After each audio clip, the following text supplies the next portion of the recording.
Hello, good afternoon everyone and welcome. My name's Andrew Jack from the Financial Times. It's a great pleasure to welcome you to one of these plenary sessions on non-communicable diseases. So a very obviously important theme which will be running through the events over the next couple of days. We've got a great panel. If I could ask them perhaps please now to come up onto the stage. So we have Her Royal Highness Princess Dina Mired, President-elect for the Union for International Cancer Control, the Honorary Dr. Rajita Senaratne, the Minister of Health, Nutrition and Indigenous Medicine for Sri Lanka, Dr. Gauden Galea, Director of the Division of NCD and Health Promotion for the WHO Regional Office for Denmark, Katie Dane, the Executive Director of the NCD Alliance in the UK, and Stefan Ulrich, who's Senior Vice President and Head of the Global Diabetes Franchise in Sanofi. So we want to make this session, which goes till 2:30, as discursive as possible. We're going to start with some opening remarks from the Princess and then have a discussion with the rest of the panel, but very keen in the second half of this event this afternoon that we open it up to your questions and comments and reflections as we go into this fundamentally important issue. But first, let me turn to the Princess for some opening remarks.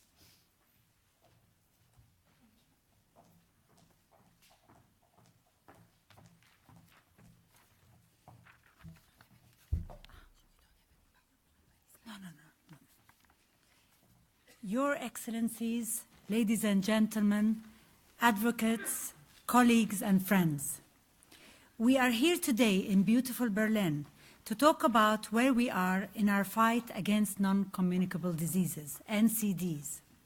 How much of the commitment made by member states in September 2011 at the second high-level meeting on NCDs has actually translated into action on the ground. How far are we from our target goal of reducing mortality 25% by 2025 and by a third by 2030, especially in view of the upcoming WHO NCD meeting in Uruguay and the NCD review at the third high-level meeting in 2018. Those of us here today already know that NCDs, including cancer, are a global health and development priority. The reality is that NCDs still continue to rob us of our loved ones. NCDs still kill 40 million people every year. Cancer alone, 8.8 million annually, accounting for 70% of all deaths globally and 80% of which occur in low middle-income countries. What's more, 38% of which are premature deaths, which to me means tragic, unnecessary, avoidable deaths. We also know that women and children in low middle-income countries are particularly at risk from NCDs, where 3 million women between ages 30 to 70 died prematurely from NCDs in 2015 alone. And children, despite cure rates for many of their NCDs, especially cancer, are high, suffer disproportionately in low middle-income countries where diseases like leukemia, for example, leukemia ALL, with 90% cure rates in developed countries translate into 10% cure rates in Africa and other LMICs. These deadly statistics speak for themselves. As Margaret Chan aptly said, NCDs are a health emergency in slow motion. We as advocates have not been silent. We have placed NCDs on the right path to improve this unacceptable status quo. And we have already seen wins. In 2011, from first high-level meeting on NCDs, a global action plan was agreed in 2013. And in 2015, NCDs were included in the elite club of Sustainable Development Goals. And more recently, we have pushed for a new updated cancer resolution adopted by member states.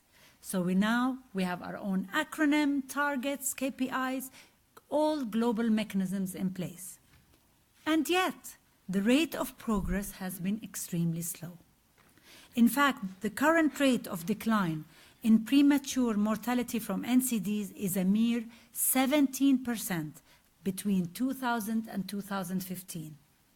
absolutely insufficient to meet our targets in saving lives. What we need to do now is ask ourselves tough questions, acknowledge problems in order to find solutions. Why is there, despite all these global mechanisms, a lack of national action on the ground? Where do we need a kick to the system to get things moving? How do we involve people outside the health systems whose actions help to decrease the number of people developing NCDs? How do we make sure that people with NCDs can access the care they need? More importantly, how do we get people to care enough to invest in the issue? Many reasons come to mind. I would like to pinpoint a few whom I think prevail above all else. The first block is mental barrier. The most effective barrier that NCDs, including cancer, has constructed is probably the damage to our psyche.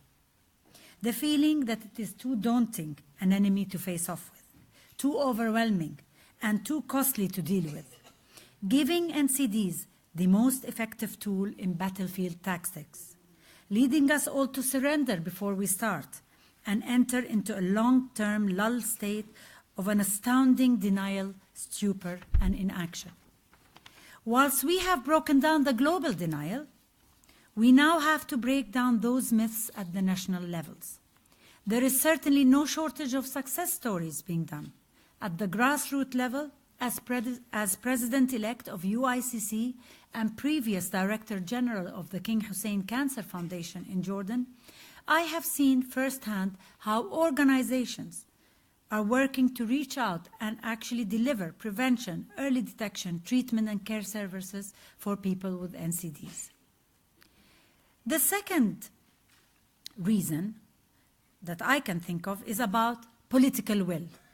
There are many countries who sign up quite willingly to all kinds of declarations and resolutions, put their hand up, but NCDs remain not on their priority list of national strategies and action plans and simply does not feature on their to-do list. And if the will is not there, simply nothing will happen. And this was shown by countries like the example of Uruguay, who are so lucky to have a president like Dr. Tabaré Vázquez, who understands the implications of laying the foundations of fighting NCDs from now. By sheer political will, President Tabaré led Uruguay to becoming the first country in South America to ban tobacco, for example.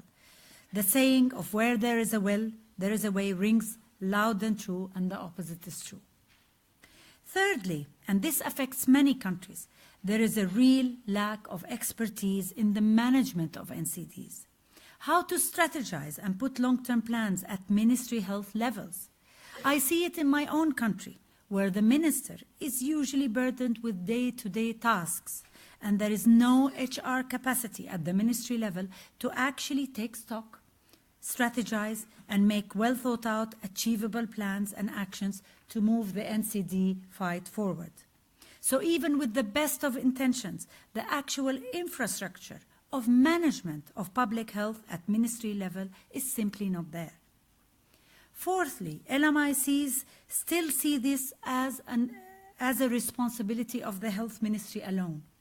There are no cross-sectoral connections. Ministers still do not recognize that our work sits at the heart of public health and also at the intersection of development, education, trade, agriculture, and many other national and regional and global priorities. So how can we change this deadly trajectory? How can we convince member states that they are already so behind and there is no time to waste, and remind them that it is their responsibility to provide a healthy, enabling environment to their people? I believe that changing the trajectory is possible. We need to continue nagging, screaming and shouting on behalf of the 40 million souls who are perishing simply for lack of action on the ground. Globally, we as advocates still have much to do. We as the global community also need to walk the talk. And that is our inclusion of a life course in everything we do, in every resolution, SDG, policy document, article, and target. We have already seen the devastating effects of omission and non-acknowledgement of a health issue. Let us remember the struggle it took us as the NCD community to actually have a mention or a line item in UN high-level meeting and later to be included in SDGs. We need to explicitly include children and women as the vulnerable target audience in the fight against NCDs.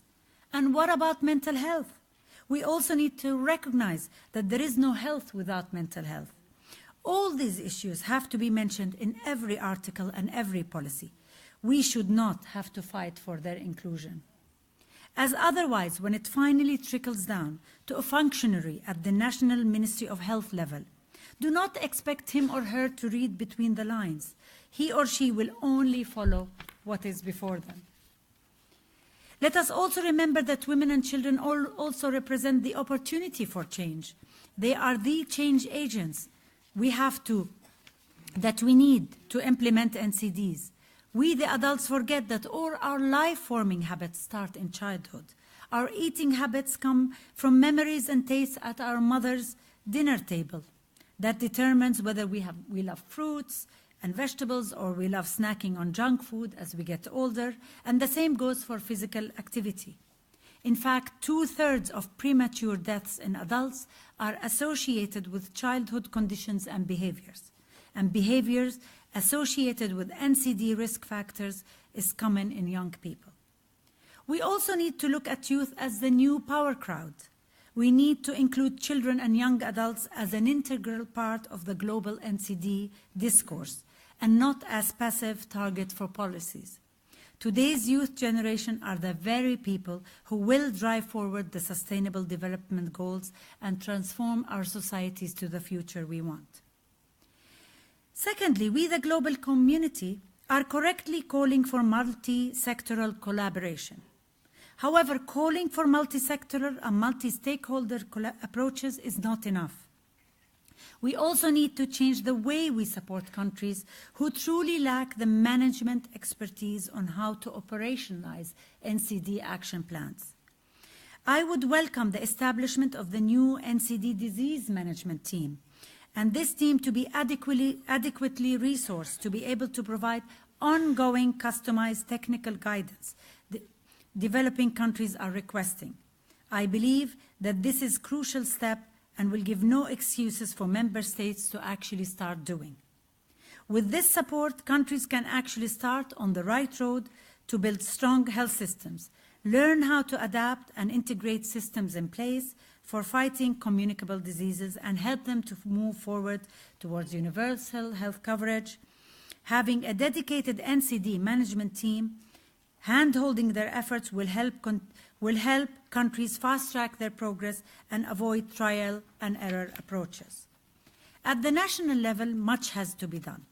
Countries need to take responsibility as well. Governments need to stop hiding behind the issue of costs. Yes, funding is important, but our problems or countries' problems and solutions are not always about money. There are numerous interventions that need not much investment and yet can impact the health of the country's population. In fact, the Global Action Plan brings together the most effective measures we have to reduce the global NCD burden, as well as treat and care for people with NCDs. We have solutions and successes, so we need for leaders in low and middle income countries to exercise the political will needed to spur action. Secondly, governments need to acknowledge NCDs in the right channel. Knowing something does not in of itself translate into doing. The proper acknowledgement of a disease is having its own line item in the budget, preferably in capital letters, large font, bold format, and colored in red, denoting no time to waste. And once NCDs have the rightful place in national budgets, ministers can then strategize, plan, and seek technical support from the global community on NCD management. In addition, governments need to be reminded that it is their responsibility to provide a healthy, enabling environment for their population. It is not a lifestyle choice in many cases. In fact, I totally abhor the word lifestyle. This mislabeling puts the blame 100% on the individual and totally absolves the government's role in the primary responsibility of protecting their population. For a start, governments have to stop tobacco and alcohol companies from targeting our youth and to sign and ratify the FCTC. It is absolutely shameful that only 30 member countries have signed to fight the single most proven causative factor for the rise in mortality from NCDs. Most importantly, governments have to recognize the multi-sectoral connectivity of the problem and have to encourage multi-sectorial collaboration. They have to recognize that it is not a choice. It is part and parcel of the solution. Without it, any plan will fail.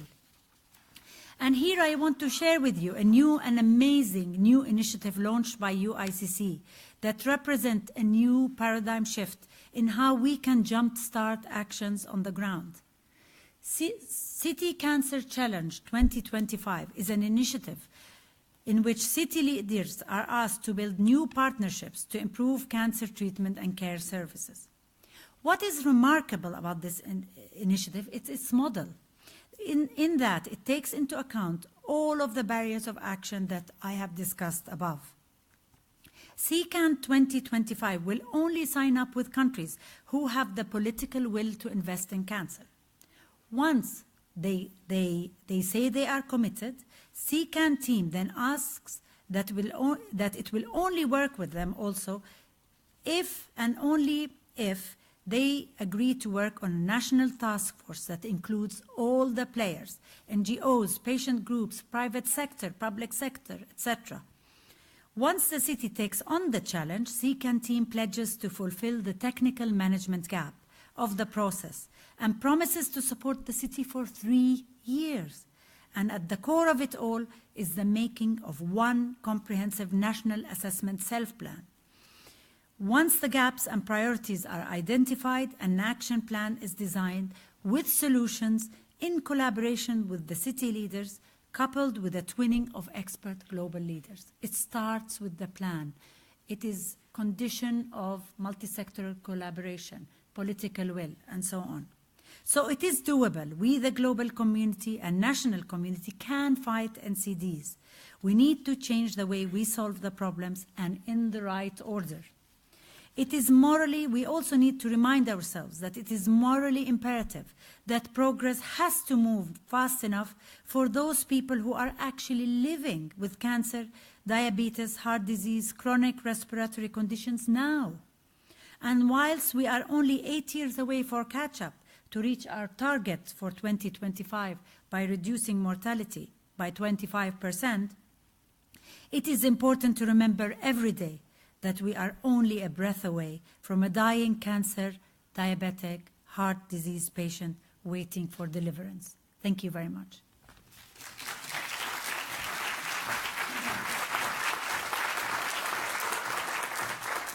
Thanks very much indeed for those thought-provoking ways to trigger off this discussion. And of course, you talked about this whole gap around the political will and commitment, really, and what needs to be done. So as we go forward with the discussion, I think I'm very keen that we try to really throw this forward very much and think about what models are actually out there, what is being done, what are, perhaps, if I can put it this way, the secrets of success that colleagues can share that they've seen to therefore hopefully stimulate greater action rather than just rhetoric. And Sri Lanka, of course, Minister, has done some very important things in this area. So perhaps you could tell us a little bit with your reflections about what the big challenges were and how you have been able to get some traction. Do you want to pick up the... yeah. That's fine, it should work. Just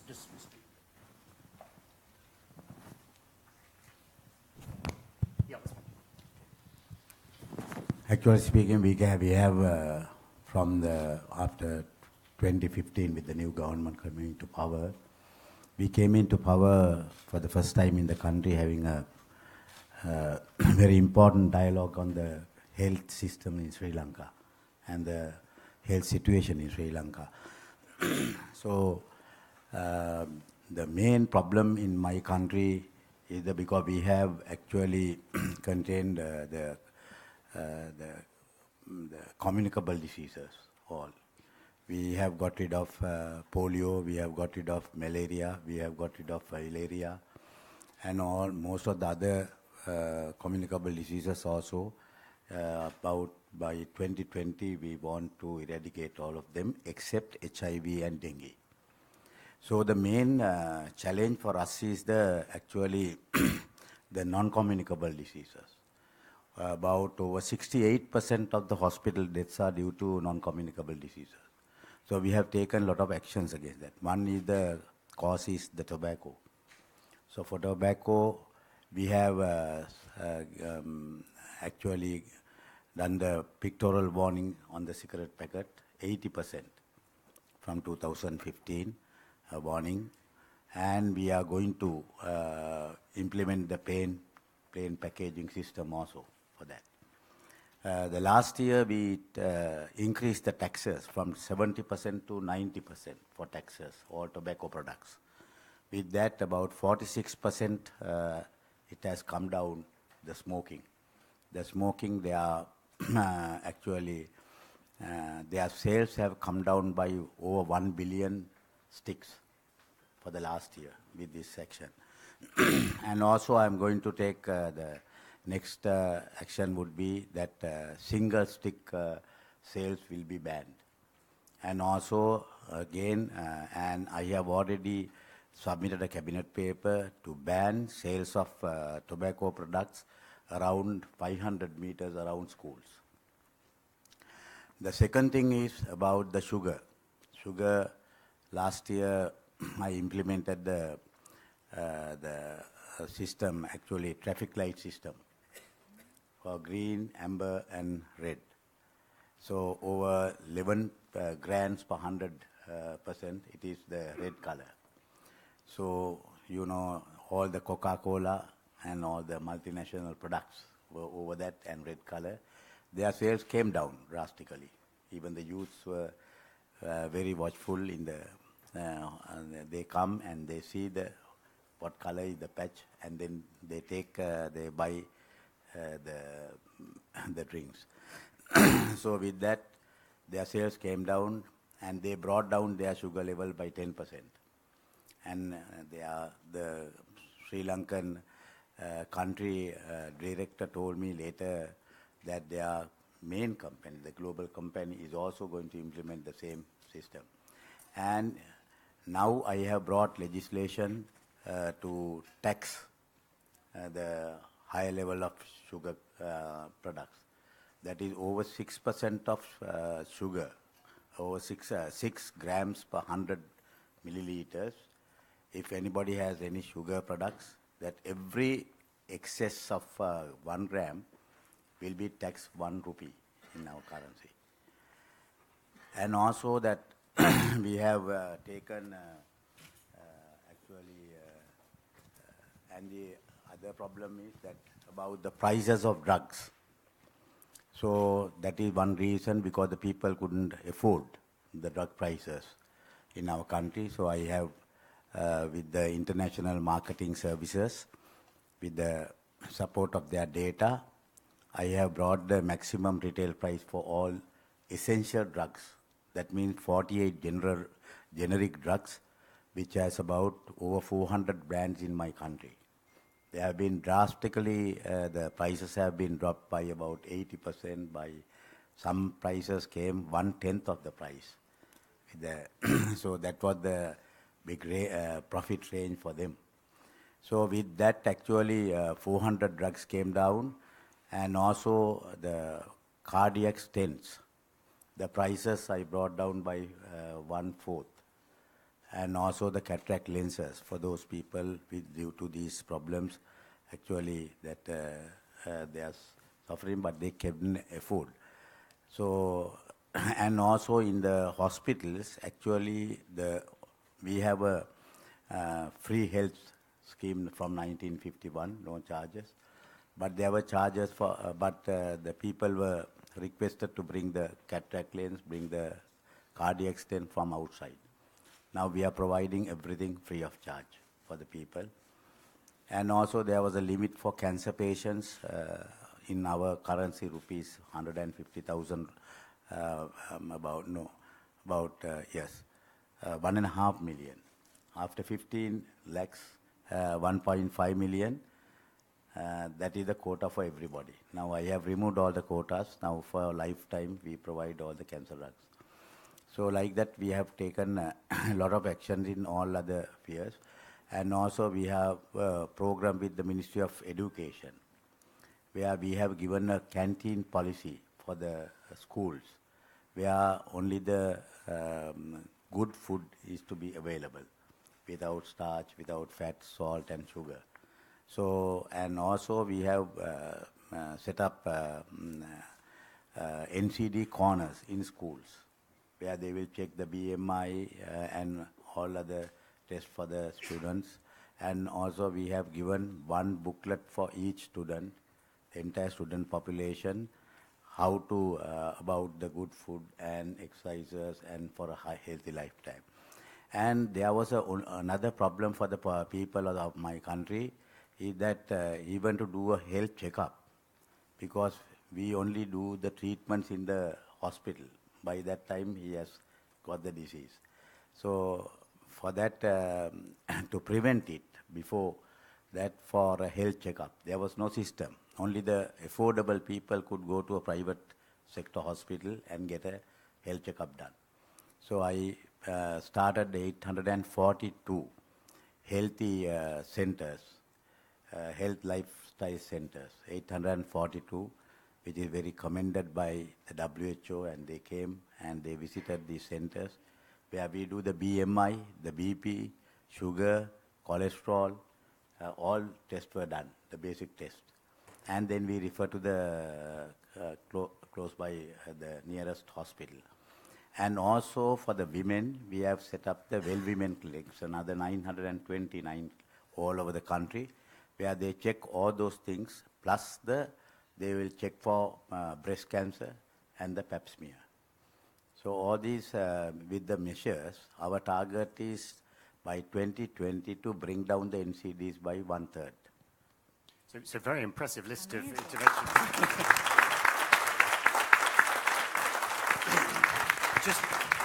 Just give us a sense of how challenging it's been politically to introduce those, both with your fellow members in the cabinet, but also actually potentially with opposition from industry, manufacturers, some other groups that might have wanted to push back. How easy was that process? There was a lot of difficulties, especially when I brought down the drug prices. The entire pharmaceutical industry rose against the decisions, but I brought them down. I had many discussions, and then I brought down the importers, then I brought down the distributors. The distributors, they supported me, and with all that we brought down, and then a certain multinational company said that I have brought down their price less than their manufacturing cost. So then I said, because I had all the manufacturing cost in my hand with the international marketing service data.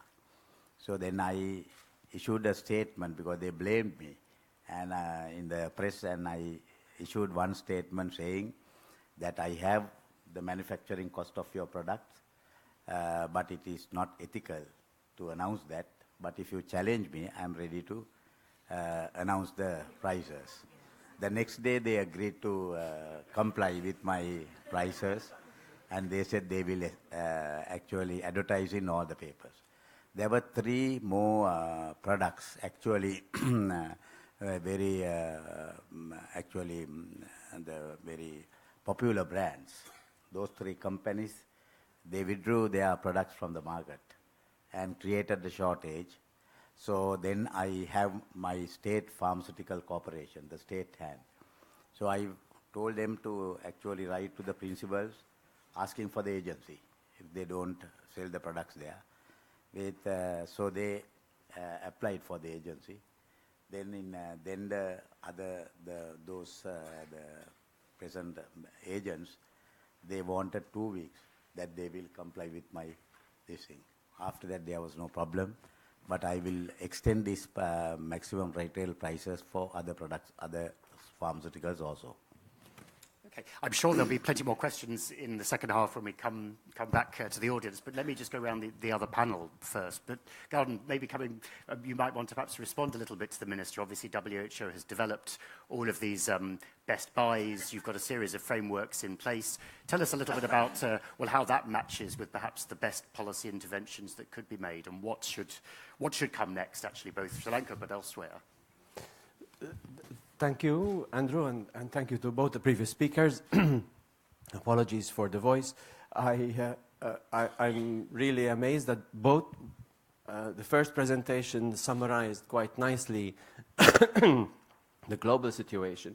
And here we've just been hearing from Sri Lanka stories on the front line of policy making. And what I really love is that immediately, the moment you get into the front line, you're no longer talking the airy-fairy language of win-win situation. We need to understand what the other sector, we need to speak their language, we need to put health second to the other objectives. You have to fight, and you have to really battle with vested interests, be they from whatever source, to get the outcomes that you are looking for. I'm going to take a risk. I'll do a couple of polls. So how many people here, first one is a warming up, I hope quite easy. So how many people here know that we are committed to a 33% reduction in mortality, premature mortality from non-communicable diseases by 2030? So raise your hand if you know about this. Okay. A surprising number of people don't know. So just to tell you that the Sustainable Development Goals do include a target that globally as well as nationally we will expect to see a 1/3 reduction in premature mortality, measured as deaths between 30 to 69 years of age. Let me give you another simple question. How many years are there between today and 2030? Is it 5 years? Is it 10 years? Or is it 20 years? Which is the closer? How many think it's 5 years? Okay, no one. How many think it's 20 years? Oh, how many think it's 10 years? Okay, people are waking up slowly. But here's the point I'm trying to make. We have committed to reduce by 1/3 the premature mortality from non-communicable diseases in the people aged 30 to 69 globally in 10 years. Are we stupid or what? The point is, how do you do that? Did we set ourselves up to fail? So I go to asking you, this can't be done with a finger, but to actually think about it. You need, in your country or in your organization or in your region or in your alliance, to advocate for some things that will reduce by 30%. And this is, okay, the 30% is not between now and 2030, it's between 2010 and 2030. So over that 20-year period.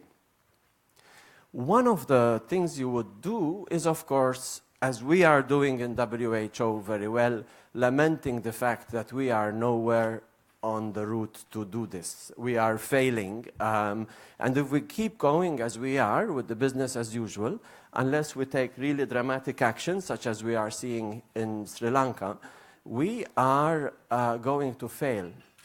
But there's another aspect to that, is we need to also look at where we are succeeding.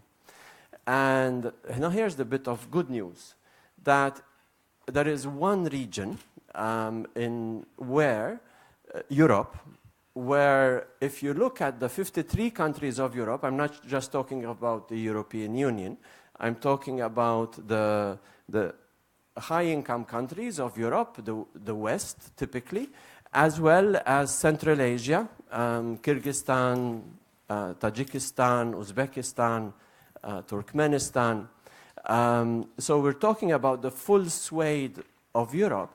If you look at almost every single country, you see that we are declining as a region, as sub-regions, and as individual countries. This number is declining at a rate which, if it persists, will result in a 33% reduction, if not even a 40% reduction by 2030. So there is a lot to be learned from those. Okay, you might think that Finland is too Finnish and Denmark is too Danish, but is Tajikistan too Tajik for you? There must be a model in somewhere in Europe where, because of these rapid declines that we are seeing, that something can be learned. So I leave this part of the question for later discussion. But first of all, if we keep going as we are globally, we're going to fail. But if we look for pockets of success, we have them. 53 countries, I can name them. So we can learn from some successes. Now, there are some things that we learn that become extremely obvious for us to do, and yet we don't mention them. So let me bring one of these up. Let me use a word, the gender perspective on non-communicable diseases. Now, when I say this, be honest and raise your finger. Did this bring to you a picture of cardiovascular diseases not recognized in women, ambulances not switching on their siren when their patient is a woman, but doing it when their patient is a man? Women's burden of being unpaid carers for people with stroke or with long-term chronic disease. For how many of you does the gender perspective on NCD conjure up images of this nature? Hands up. Okay, 5. So for the rest, you're thinking about the men. Shall I just say, how many of you does it conjure up the opposite, that the gender perspective needs to value the life and health of men? Well, no one. Okay, this is struggle. You expect it to come and be spoon-fed rather than, shall we do it again? Gender perspective on NCD. Who votes for women? Okay, now we get an answer, mostly women. Who votes for men? A very small number. You see, this is an extremely difficult question to answer, and in this almost funny way, that I'm trying to, I hope it's funny, that I'm trying to bring to this audience, I'm challenging you to actually look at some basic assumptions that we make. So, anyone who looks at the evidence on premature mortality from non-communicable disease would have no hesitation in answering this question. Men, 30 to 69-year-old deaths are almost exclusively for NCD in men. So you can't have a gender perspective on non-communicable disease, and you can't aim to reduce the mortality by 33% in 10 years if you don't know that your key target group is men who are dying very young. Now, why do men die so young? Immediately the answer is, oh, they smoke a lot and they drink a lot. And that is going to lead to us really failing. Because if we go to the symptoms, the risk factors, and their behavior in men of that age, we're going to stop ourselves asking the question, why are these men smoking so much? Why are they drinking so much? And so the structures in society that lead men, I've had When I've gone to the east of Europe and asked these questions, I get really surprising answers. Some are offensive, so I won't use them here. But one, I've seen how when you grow old in our country, you're demented and you don't find care and your life is not worth living. I'm going to enjoy it now. Intentionally, I'm going to smoke and drink. And I don't care what happens.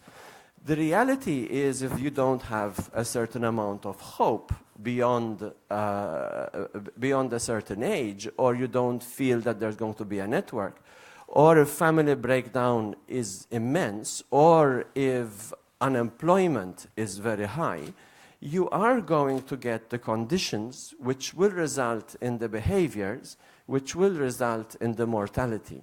So one appeal that I make, I'm being told to stop, and I have two more of these questions to ask, so I'll give Andrew the chance to provoke them if he wants, but thank you. Okay, thanks. So, yeah, we'll come back to you, but I'm keen that we get the others in as well. Katie, so we've heard from the government and the policymakers, as it were. Let's hear a little bit from the perspective of the patients and from civil society. Tell us a little bit about what role they should be playing, what the frustrations are, maybe some examples of best practice. Sure. Thanks, Andrew. I guess I want to start with a cautionary injection of optimism in the discussion, because I completely agree with Gordon that not enough is being done, and we're seeing progress is not as fast as we would like to see. But let's just think that rewind 10 years to 2007.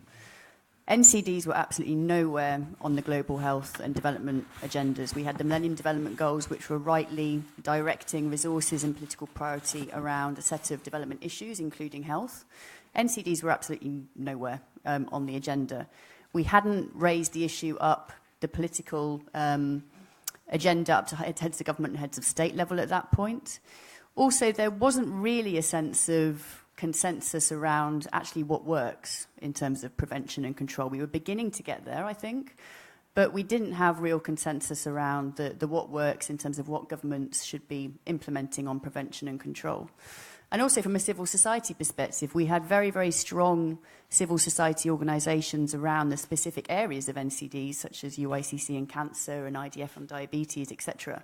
But at that point, we didn't have this kind of movement that had brought together these different issues and together working on their shared agenda around NCDs. So if you rewind to today, I think we should celebrate some of the successes that we have at the global stage, because I think it's important. I think the NCD community is often too hard on itself of the lack of progress, and I think we need to celebrate the fact that at the global level, we are now really recognised on the global stage. And as Gordon said, NCDs and the Sustainable Development Goals, that wouldn't have been even a question 10 years ago. But obviously, as has been highlighted, the progress has been too slow at the national level. Recently WHO put out their new progress monitor for NCDs. And what that showed us was that less than half of countries around the world have national NCD plans and national targets. How can we assume that progress is going to happen at the national level if governments haven't even got the foundations in place in terms of what they're going to be doing and what targets they want to reach in the next 10 to 15 years? It's just not going to happen.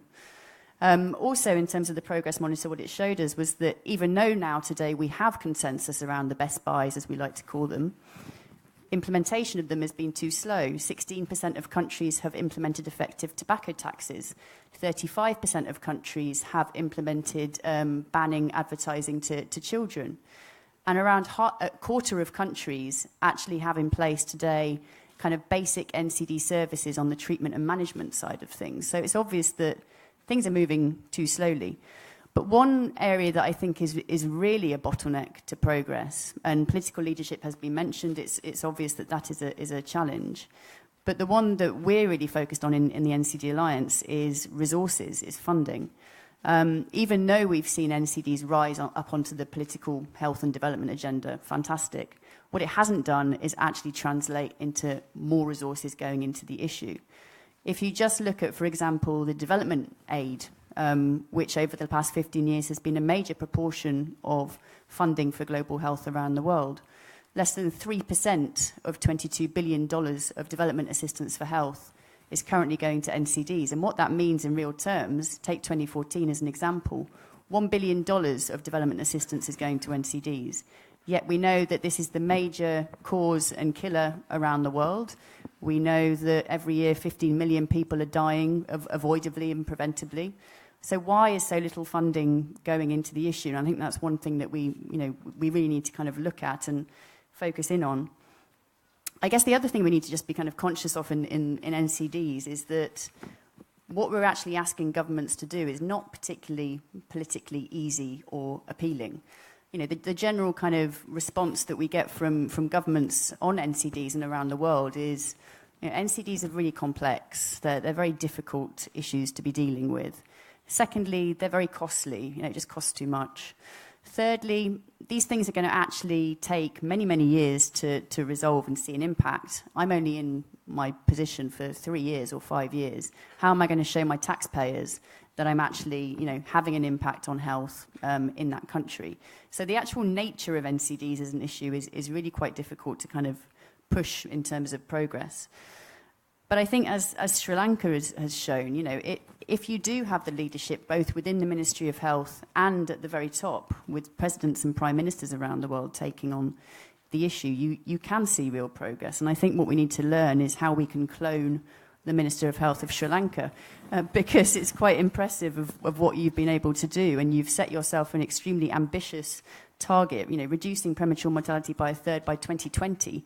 That's even faster than the rest of the world has committed to. So we need to really focus on, you know, what have been the success factors in Sri Lanka and how we can pass them over to other low middle income countries that are really struggling at the moment in terms of generating progress.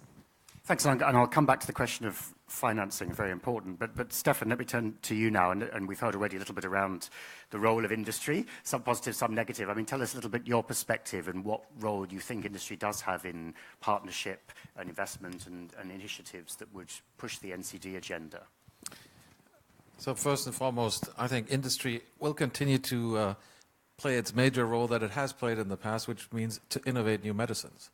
And if you look at the successes that we've had, especially in NCD over the past years, it's quite amazing, actually, to look at cancer, how it has become to some degree treatable. And I think we're just at the beginning. We're going to make cancer, if not a curable, but certainly a chronic disease over time. Look at cardiovascular medicine, look at diabetes. Some of these things have made significant advances in terms of allowing people to live with their disease just as a normal person. But what we see as well, and this is why we're asking ourselves to put these sustainable goals ahead of us, that this is not enough. And actually, sort of like what is happening in the world is working despite of all the innovation. Things get worse rather than better on certain fronts. So there is a great deal of education that needs to be made and a great deal of support in linking up the different components of care to actually get there. We had a different discussion over lunch together with Her Royal Highness on the fact that innovation alone will not do the trick. If you don't have a system in which you can actually deploy the innovation to patients, you're not going to get there. And if you take Africa and cancer, for example, we were discussing about the example, and it really resonated with me, that you can have all the access even to drugs and the most innovative drugs even if you don't have a system to distribute them. And if you don't have a medical system to actually monitor patients, if you want to supply cancer drugs to African patients, but then you cannot monitor them for neutropenic events, you're potentially causing even more harm that you're going to cause good. So it's a joint effort, which is why I believe that from our industry perspective, we more and more come into what we like to call integrated care solutions, where we bring together medicines on the one hand side, together with devices, with diagnostics, with digital solutions and other services, and try to bridge these different silos that I think are the biggest impediment to creating good care. And I would disagree with something that was said prior that we shouldn't create this common language and win-win solutions. If we all fight each other, we're going to just do that. We're going to remain in our silos, and we're not going to do more than optimize the silos. And I don't think that's going to be sufficient. So innovation is one thing, access, which we heard a little bit about earlier, is another. What more can the industry do there, actually, to make particularly sort of, a package of quite low-cost interventions effectively much more widely distributed and available? So earlier this year, 23 CEOs of leading pharma companies came together to create the initiative which is called Access Accelerated. And here it's exactly what you're saying, first of all, to create a common understanding about some of these problems. And I'm not talking about even reaching out in the first place to others. It's just a recognition of industry that they need to play a greater role in here. And the fact that you have 23 CEOs coming together and subscribing to that to a same goal will create scale by itself. And I think that's important. And anything that we do, we always need to think about, is it scalable? Can we do something meaningful? And then there again, I think we need to branch out and create partnerships with others. Again, when we talk about access to drugs, we need to, I think, distinguish between what types of drugs are we talking about. We heard about Sri Lanka, and we all know that 90% of the drugs on the essential drug list, they're in the public domain, so they're generic medicines. In my view, it's difficult to understand how generic medicines, especially in the emerging countries, cost more than in the developed countries. If you take the German healthcare system as an example, or take the American healthcare system, generic drugs are available for pennies. They're actually so cheap that some people no longer produce them because there is no incentive to producing them, which is another problem, which causes eventually shortages. But you should be able to price generic medicines at a cost-plus price. Now, with innovative drugs, I think that's a little bit of a different story. An innovative drug today, and I don't want to pound that too much, but an innovative drug where you need to have, especially in chronic medicines, and where you need to prove outcome to get reimbursement either by regulators or by payers, you're easily in a nine-figure number in terms of developing medicine. I can tell you that from first-hand experience because I do design those, let's say, hosts of studies. And when you develop a new diabetes drug today, where it's mandatory from an FDA perspective to give outcome proof, which is basically cardiovascular no harm proof, but which results in large patient populations that you need to study in order to prove that, you're very quickly in one study in an order of magnitude of $300 million. But with 1 million, with one study, you will never get regulatory approval. So we're talking about massive investments in that space, and there needs to be a recouping. Now, I understand that we should not recoup all that money in Sri Lanka, because Sri Lanka cannot afford that. But imagine we're in a place where then the health minister of Germany or the payer system in the United States says, well, we're not willing to pay more than Sri Lanka either. Then innovation breaks down. So we need to come up with a way of tiering our prices in between the different regions in the world and depending on economic wealth and affordability that goes with it. And I think industry has shown many ways how that is possible. A good example is probably Hep C. Hep C has been, and the manufacturers for Hep C products have been largely criticized for high prices. That has not been so much the case in the developed world, where they have very quickly agreed to lower prices. Gordon, maybe coming back to you on this. I mean, it's true, obviously, hypertension, metformin, you name it, there's many drugs that could have a huge impact that are generic. What more do you see could countries do, perhaps, to pool together in order to push down availability of these generic, non-patented medicines? That's fine. If I may, I'll generalize that, because Stefan made a point about win-win and not win-win. I am trying to broaden our vocabulary, but not to exclude the potential for win-win situations.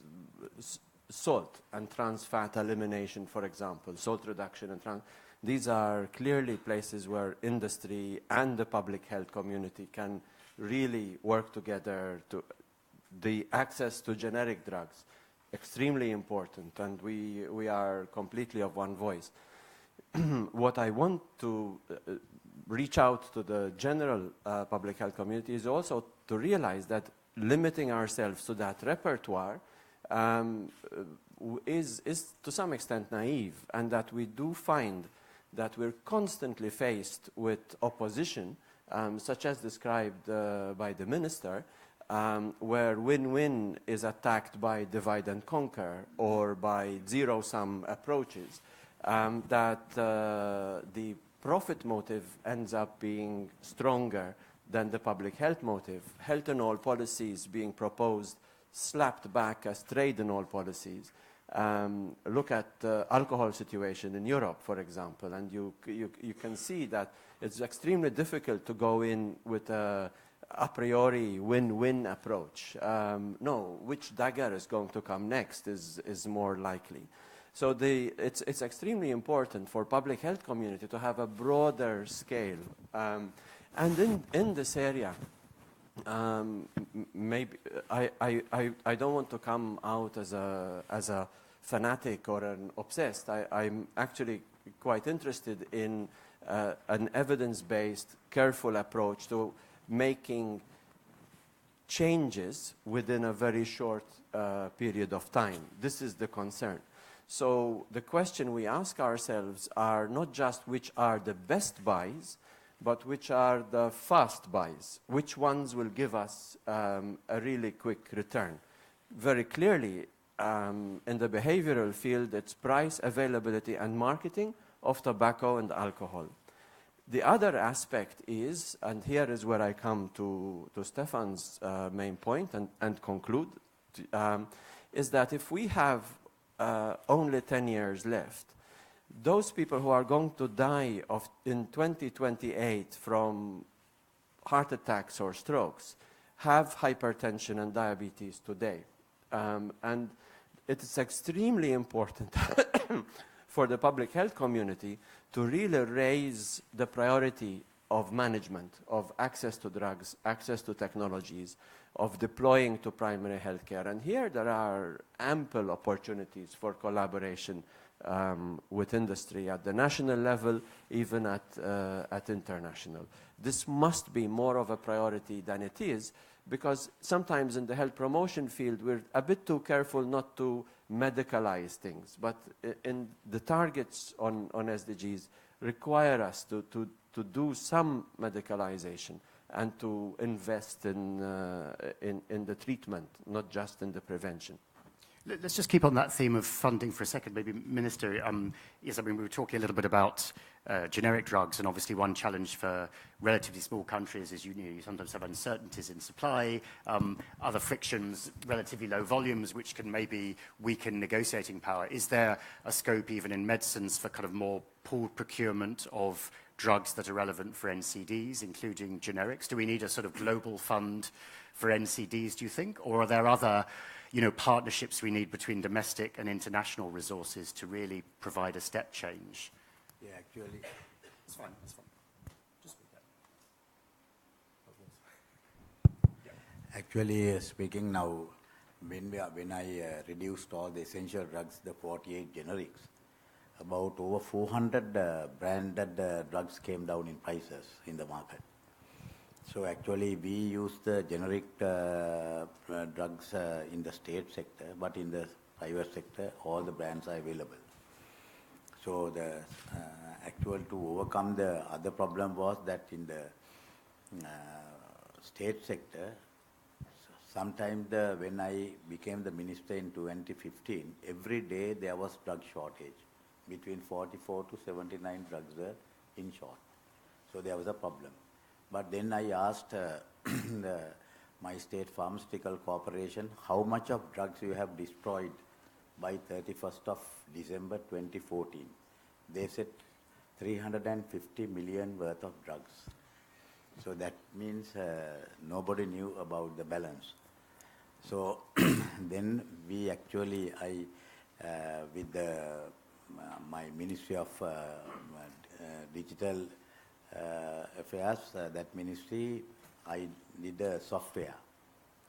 And today, no drug is short, because I have given powers for all the directors in the hospital if there is shortage of any pharmaceutical. So then he can look it in the on the computer, and online you can see actually where the drug is available the closest, and to buy and taking and handover done online.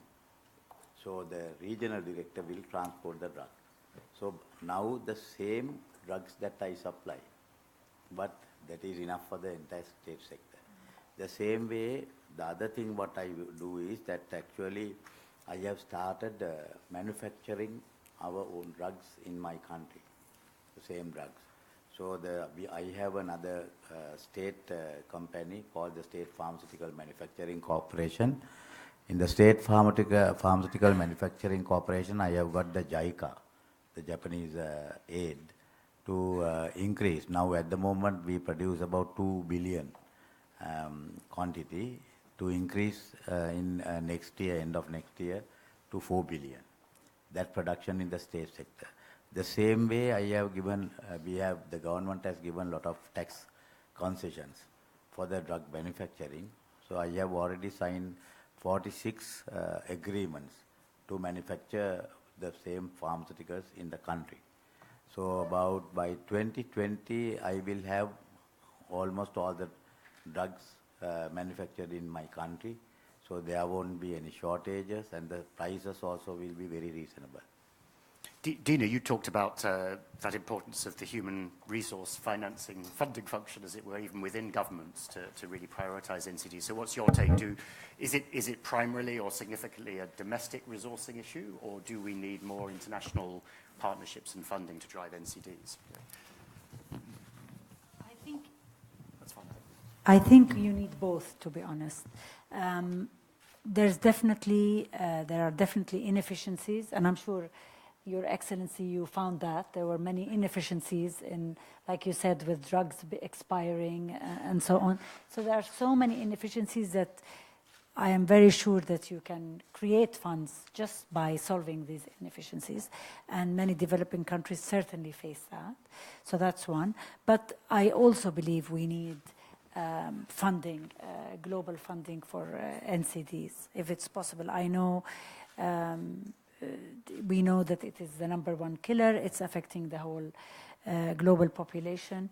We need more funding available for countries seeking support. After they've done their bit and they've maximized whatever they can do, you need this kind of support similar to what was afforded to AIDS. And you mentioned the city challenges for cancer, for example. I don't know if you want to say a couple more words Yes. there about that model, which is a partnership for Yes. funding. What I love about the City Cancer Challenge 2025 is that it is very logical. I mean, I know it's a very, I'm biased, but honestly, when I went for the election for UICC, I had in mind something practical, because I've seen firsthand all the inefficient things that were happening on the ground. And our story at the King Hussein Cancer Center and Foundation really proved all of these issues. So when I heard that they have already started thinking about the City Cancer Challenge, I said, oh my goodness, I wish that we've had this kind of model when we started our own revolution of delivering cancer care. I'm sure we would have definitely cut the time in half to reach where we've reached right now. What I love about this model is it starts with a plan. There are many global institutions. There's so much goodwill around the world. People want to help, but what they do, they help ad hoc, in an ad hoc way. I gave an example at my other panel. I heard once that there's a certain organization in the US, wanted to help a country in Africa by implementing early detection on breast cancer, when that very country didn't even have treatment. So what they did is they've ticked their box, we're doing some global health, we are helpful. But at the same time, they've made a person in that country, a woman in that country, worry about her breast cancer, possibly 3 years earlier, when the end result is death anyways. So when you don't have a plan, and that's what the CCAN does, first of all, they don't sign up a country unless they first of all guarantee 2 things. One, that they have the political will, because Your Excellency, if there's no political will, nothing will happen. 2, the fact that they will work multi-sectorially. And that's amazing. It's, you know, it's so easy to band about this name, multisectorial, but I think Sue from the CCAN, the manager of the CCAN 2025 team, to actually have people from different sectors sit on one table and smile at each other, you know how difficult that is. So that's amazing. The third thing is the plan. Planning, and doing a gap analysis plan to see the gaps and to see the opportunities. And the fact that the country itself invests in its own, you know, they're not just passively waiting for help. They're actually rolling up their sleeves and looking in what they have and what they don't have. That also encourages the other party that's helping. I always tell partnerships, they are best when both parties do their bit. You can't just passively say, help me. You have to do your bit as well. And I've seen that too. For example, I've been trying to help some cancer care communities in Gaza and in Palestine. And then I hear these stories. Some MD Anderson wants to do something to build a hospital in Gaza. Then somebody else is trying to build the Turkish, government wants to do something and build another cancer hospital. Nobody's doing a gap analysis. What is there? What is needed? What is capable? Imagine if both of them, they join together on a plan. And that's what the CCAN does. There's a plan. And everybody then, you know, once they know their analysis, they know what they need, then the UICC with its 1,000 plus members and its partners from the UN, World Economic Forum, private sector, Access Accelerated. Imagine having all these amazing partners. Then they slot in exactly with what is needed, not in an ad hoc way. And then everybody sees the impact. And this has not been the case before. It was never in the right order. Perhaps we need some challenges like this for some of the other NCDs as well. Yes.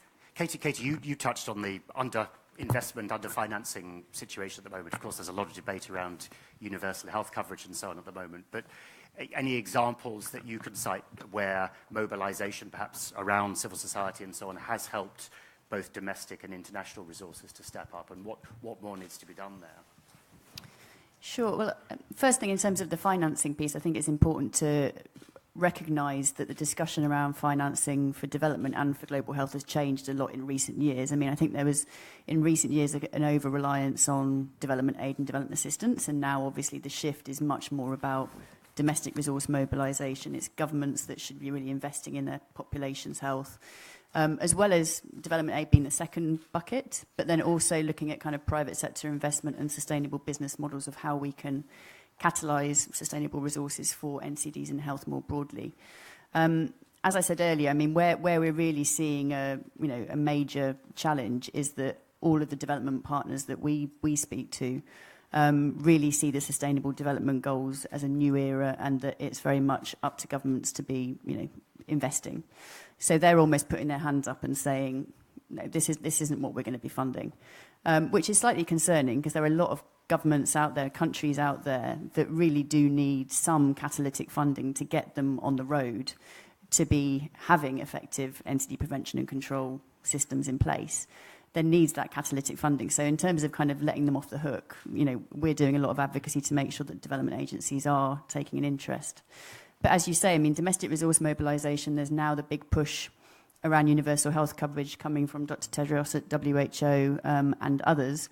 And what we know at the moment in terms of expenditure on NCDs at the national level, the vast majority is still out of pocket. So it's pushing vulnerable populations and families into catastrophic poverty.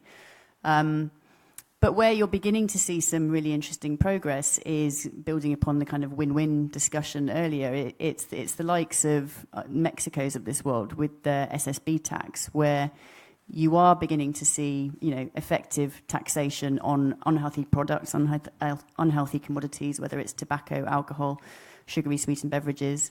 And not only does that show that it reduces in terms of consumption of those products, but it's also a domestic resource mobiliser for the country. So we're beginning to see examples of good practice, but I think overall, at the global level, it's really slow. There's always this discussion, as you kind of alluded to earlier, of, do we need a new global fund for NCDs? I mean, our message all along has been, we need more resources for NCDs. It's very, very clear. But in terms of a new global mechanism, a new global fund, I think it's very, very unlikely and very unrealistic. But what we actually need to be seeing much more of at the global level is the existing global mechanisms, Global Fund, Gavi, the Global Financing Facility for Women and Children's Health, focusing on NCDs more. And they're beginning to do it. You know, the Global Fund has recently kind of opened up a new window around health system strengthening, which is a really important step forward. But there's a lot more that the global, you know, architecture for health more broadly can be doing to focus on NCDs than it is at the moment. Thanks. We should open it up a bit. So who in the audience has a question, please? See any hands? No one? Come on. Be bold. Yes, one at the front here, please. Do please introduce yourself as well. Yeah, thank you very much for the wonderful presentation and listening on my side. My name is Samuel. I work with Robert Bosch in Ghana. My question comes to you, Honorable Minister. I mean, the first time I read about you was when I had read the World Health Organization's report that Sri Lanka had eradicated malaria.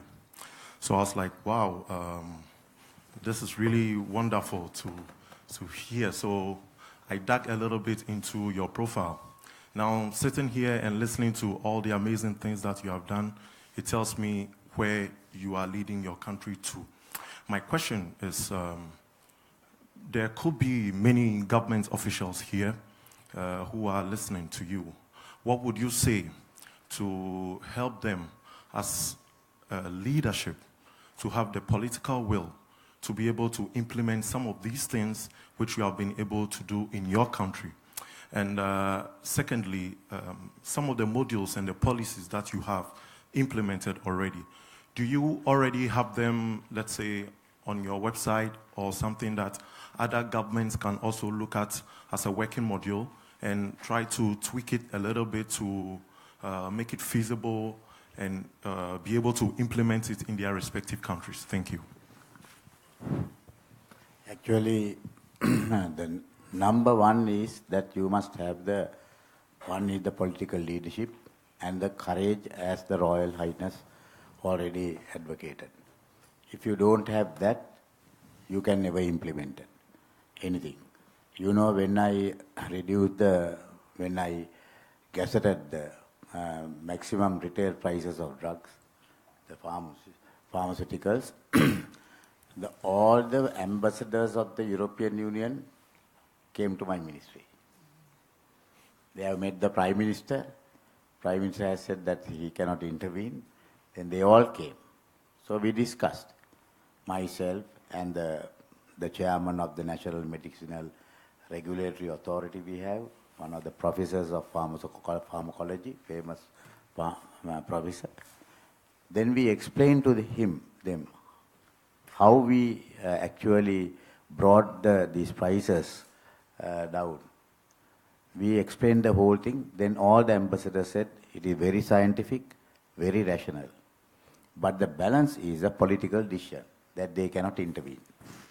So they came with all the multinationals because their only plea was not to bring down the prices of the European Union and the American prices, American drug company. But we stood up very firm. The same way we were very rational and very reasonable, you know. Then they accepted. When I taxed 90%, I taxed the tobacco. Then the chairman of the global company from Britain, he came down to Sri Lanka. That is a 134-year-old investment in the country.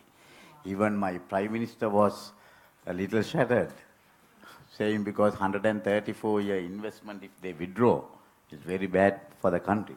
But I calculated so much well, because I was listening to one of the WHO workshops. There only I got the idea about the taxation up to 90%. So then he also came, and they said then they will have only 1% profit. So they cannot manage the company, they will have to close down. It was real crisis. So I am only one minister, but there are so many in the cabinet. Minister of Finance, he said that even the the benefits, the revenue to the government from the tobacco will come down so much down, so there he won't be able to even balance the budget deficit with all that. But my president stood very firm, the former health minister. Now he's the president. He's the first person who actually brought the tobacco 80% pictorial covering. But the then president actually reduced it again to 60% on the pressure of the tobacco companies. Then he, the first person, tried to bring the MRPs, but he couldn't do that at that time. So he stood with me. So he said, I came to power to reduce smoking, not to run tobacco companies. If the tobacco company cannot operate, they can go. But I will have to look after the health of my people. That was my pledge, he said. So I won the day. So then they said only 1%. Then I sat with him and I argued. Then finally when I asked certain questions, he said he will come back to me. Up to now he has never come back on their explanations. So as you have very correctly, you have told Your Royal Highness, it is actually we have to be very rational also, and we must do a lot of studies and come to the conclusion. Then you have to implement. You can't listen to everybody. So now finally I will appeal one thing. What this with the World Health Summit, I am very happy to see a Royal Highness as being so progressive and so reasonable.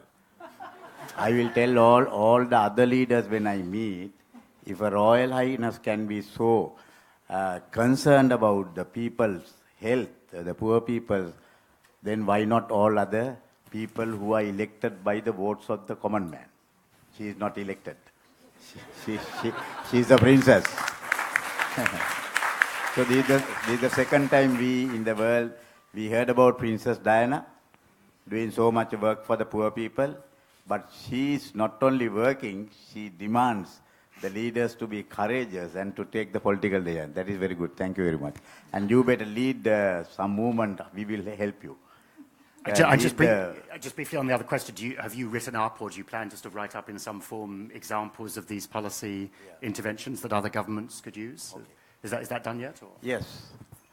Already that's on the web, our Ministry of Health, but we will broaden that. Thank you very much. I just want to say, it would be great, Your Excellency, if you can really document your experience and publish it in the Lancet, because, Turkey did that as well. Turkey, again, it's another example of a political leadership. Imagine Turkey, who probably invented, they are the ones, what do you say, you'd smoke like a Turk.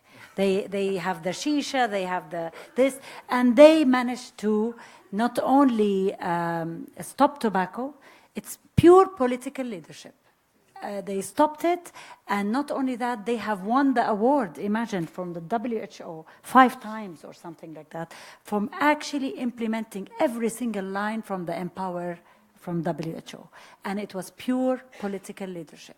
So it'll be great if you can also document your trials and tribulations and the real life, fights that you had. It's very important for people to know, like you said, not to just read what do you say, the academic terms. It's good to know exactly what happened, how it went up and it went down, and how the ministers stood by you and so on. It would be a good example for everybody else. Thank you. Maybe something for the Financial Times more than the Lancet, yes. or alongside. Or maybe the Financial Times. Who else has some questions? One there, please, in the fourth row. Or two, yeah. Good afternoon, and thank you to all the panelists for really showing leadership and giving us a great message. My name is Nema Kaseji. I'm a surgeon. And from the surgeon's perspective, my question is, are there any plans to scale up access to surgical care as part of the response to NCDs? Because when we talk about cancer, you need surgery. When you talk about diabetes, you need vascular access, and that requires surgery. And currently, 5 billion people do not have access to surgical care. So thank you in advance for your response.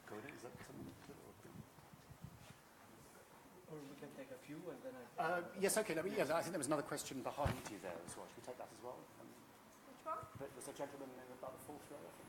No? Could you put your hands up again, please? Any questions here? Nothing there? No. Okay, over this side then. Yeah, please. There's one in the second row here. Oops.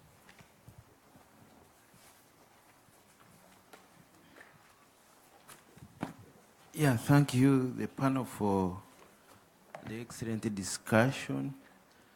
But my congratulations to the Minister of Health, Sri Lanka.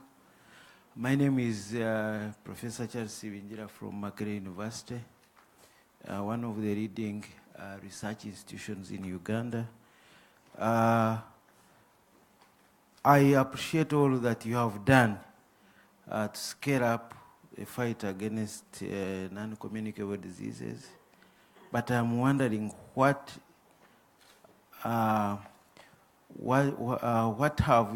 is your policy on training and research to build the capacity to sustain clinical care for non-communicable diseases? There was a question about surgery, but you need people, the physicians, you need nephrologists. So what has been your policy on that? Okay. Sorry, let me take a couple more, sir, so otherwise, because otherwise we'll run out of time, yeah. Okay. Is it okay? Yeah, there was one here, please. Yep. Maybe just one more after this. Thank you. I'm Raja El Awad from the Hassan II Academy of Science of Morocco. Let me confess that I have been hesitating to attend this workshop or this panel discussion or another workshop, because we have heard a lot about NCDs. What attracts me is two things, is the name of and the affiliation of the speakers, but also it is the only space I thought I can highlight one underestimated NCD epidemic that is nowhere recognized. It's about the autoimmune diseases. Autoimmune diseases, 30 years ago, when I started in my country, I was collecting few numbers. And we just start to have some papers, formal papers from the US, from the UK. If we took this disease collectively, it can represent more than cancer and back pain took together currently. So it's a kind of disease we are not addressing collectively. There is no premature death, but the morbidity is high. So I'm asking you, and you are the right people to address this question, I think. What are we waiting to address this underestimated epidemic until it starts to be a huge one, asking for a lot of money, a lot of funding? Okay, thank you. And there's one more at the back there, near the staircase, please. Yep. And of course, you don't just have to ask the panel, because I think all the room, I hope, is also interested. It's important to raise these debates more generally throughout the summit. But please, yeah. Harald Nusser, Novartis Social Business. Actually, I thank you a lot for presenting and showing your leadership. I wish there were more countries like this. Regarding the industry prices, my company has put together a program with 15 essential NCD medicines for $1 per treatment per month. Yet the uptake is super disappointing. It's not only the price to the first level customer, it's those poverty premiums taking advantage of the inefficiency of the system and about egos in the system who want to capitalize on the failures, which mark up prices to the patients. So the final retail price, I appreciate this a lot that you were speaking about this one, and not only about the industry's price to the first level customer. What needs to be done, and there is an initiative monitoring and evaluation, assessing about the higher availability and better price points, higher affordability to the eventual households, which need to be monitored and tracked. Let me mention, Boston University is engaging a lot in this monitoring and evaluation practices. They are partnering also with Access Accelerated in this, and the data which Novartis jointly with Boston University is collecting will be made public, and I hope many people look into this and draw their conclusions from this study. Thank you very much. Thanks very much. Well, I'm afraid we're almost out of time, but Stefan, maybe, I don't know if you wanted to come back briefly on that. Sanofi also has a big track record, also, including also some much more affordable medicines in Africa, for example. Does that resonate, that last point? Yeah, I think it goes even beyond that. What we're hearing here is that despite good efforts of pharma to actually give affordable prices in many markets, I'm not aware of Sri Lanka and our pricing there, but despite that, it doesn't get to the consumer. It doesn't get to the patient, the effort. And this is the crux in healthcare. And this is, again, why I so much, and I'm so passionate about getting over the silo barriers. Because if you don't integrate in healthcare, you're going to get lost in the one that you're stuck in. So we need to get out of those. I've sometimes used the image that at least we should have windows in our silos so that we can talk to each other, okay? If we want to stay in them, fine, okay? But we need to create some communicating vessels so that we can talk to each other. And I think that example is a nice one. There's a company who is pledging to bring prices down, and then ultimately no one even notices it because it doesn't get to where patients should benefit from it. Okay, thanks. So we had these questions on training, clinical development, surgery, and autoimmune diseases. Who else? Do you want to come in on that? Sure.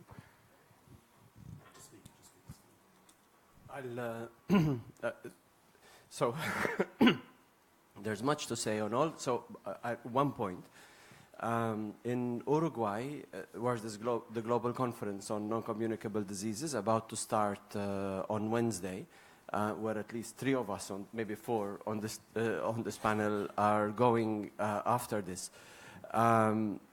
We in Europe are going to launch a health system assessment methodology, which we have been now using for 4 years, covering 14 countries. It looks at all these elements, from price of medicines to training of physicians and surgeons, and looking at financial protection and all, but looking at them in a comprehensive manner. Maybe silos with windows, but not just looking at them as individual diseases, but as a health systems approach. And I think it's a unique example from Europe. It's well documented on our website. Launching it is too hard a word. We've been working on it, and it's all on the WHO Europe website. And I highly recommend people to have a look. Autoimmune diseases. Your point is the title of a presentation that I made in the European Parliament a couple of weeks ago. I think it's extremely important as an issue to recognize that there are many chronic diseases sitting outside the core 4, autoimmune disorders, dementia, many genetic disorders, including, of course, autoimmune, but there's a long list of others. We are constantly torn between keeping the focus on the core 4 and the risk factors so that action can be focused, and opening up to this broad area. One of the suggestions that I made in that presentation was to actually go along the line you're suggesting, that we find the musculoskeletal manifestations of autoimmune diseases, which are very great, require a lot of treatment, palliation, and rehabilitation, and such issues deserve their own priority. And it's a partnership that I hope we will develop increasingly over time. But I would suggest not try to put everything under the NCD umbrella, because then it becomes an encyclopedia, and we end up with no focus in the actions. Okay. Anybody else want to come back on those issues? Minister, briefly, yeah. One thing is now, I think, Stefan, you said that the principals actually give reasonable prices. Yes, they give a lot of concessions, which is not transferred to the patients. That is correct. The second way, actually, when I reduce the prices, you know, they appeal to their principals and the principals reduce their CIF value. So the country actually gained over 9 billion rupees from the CIF prices they have brought down to play it in the market. So that means they could have given that price earlier. They were not giving, the manufacturers. They reduced their prices, the CIF prices. So the difference is over 9,000 million in rupees. You can divide it in 150 to make it how many dollars, right? That is one thing. And the other thing about another person from the audience raised about the quality. Yeah, even in my country, we go for the quality, not for the price. Even the state hospital, we never buy for the price, only the quality, because every technical evaluation committee is represented by the consultants from that specialty. Now, if it is a pediatric drug, only the pediatricians will check the drugs. If it is a gyn and obs, it's a VOG. Like that, it's a cardio drugs, it's the cardiologist and the cardiothoracic surgeons will sit and select. So we have said, we have never told or advised anybody to go for the prices, but that's the best prices. But there are a lot of problems now. Even when I became the minister, there were one brand for one generic. That was the game, right? So whatever the price they say, the government has to buy. A certain trastuzumab drug from a very reputed multinational company. In rupees, I will tell you, the price was 280,000 rupees. Then I told to see only one drug. So then I told my National Medicinal Regulatory Authority, NMRA, president, to check for any more other drugs in the world market. Then they brought the second one, a biosimilar drug, right? A biosimilar drug. So then it was, when it was introduced and came for the tender, now they know there is competition. The price of 280,000 rupees for one dose, that came down to 165,000 rupees. 115,000 rupees came down to that, okay?